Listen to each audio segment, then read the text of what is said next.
নারকেলের চাটনি বানানোর জন্য আমি নারকেল কোড়া নিয়ে নিয়েছি, কারি পাতা নিয়ে নিয়েছি, ধনে পাতা নিয়ে নিয়েছি, কাঁচা লঙ্কা নিয়ে নিয়েছি। এটা বাদামটাকে রোস্ট করে আমি নিয়ে নিয়েছি। এখানে আদা এক টুকরো নিয়ে নিয়েছি, তেঁতুলের মাড়ি নিয়ে নিয়েছি, এটা নারকেল ভাঙার জল নিয়ে নিয়েছি। এবার আমি এগুলোকে সমস্ত মিক্সার গ্রাইন্ডারে পেস্ট করে নেব। সমস্তটা আমি মিক্সার গ্রাইন্ডারে দিয়ে দিয়েছি। এবার আমি অল্প স্বাদ মতো নুন দিয়ে দিলাম। এবার নারকেলের জল অল্প অল্প করে মিশিয়ে, পরিমাণ মতো মিশিয়ে এটাকে পেস্ট করে নেব। এবার দেখুন, এটা আমি পেস্ট করে নিয়েছি, একদম মিহি পেস্ট হয়েছে। এবার আমি এটাকে একটা পাত্রে ঢেলে নেব। এবার আমি এটা একটা পাত্রে ঢেলে নেব। আচ্ছা, এই বাটি ধোয়া জলটাও আমি এবার দিয়ে দেবো, দিয়ে ভালোভাবে মিশিয়ে দেবো।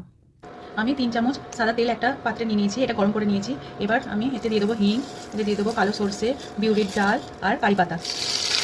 ভালোভাবে নেড়ে নেব। দেখুন, নারকেলের চাটনির উপর দেওয়ার জন্য ছঙ্কাটা রেডি হয়ে গেছে। এটা আমি চাটনিতে দিয়ে দেবো। এবার এরকম দিয়ে দেবো, দিয়ে ভালোভাবে মিশিয়ে দেবো। আমার নারকেলের চাটনি একদম রেডি। নারকেল চাটনিটা কতটা ঠিক হয়েছে দেখুন, এরকম ঠিকই নারকেল চাটনি ভালো লাগে। এটা ধোসা, ইডলি, মেহেন্দি বড়ার সঙ্গে ভালো যায়।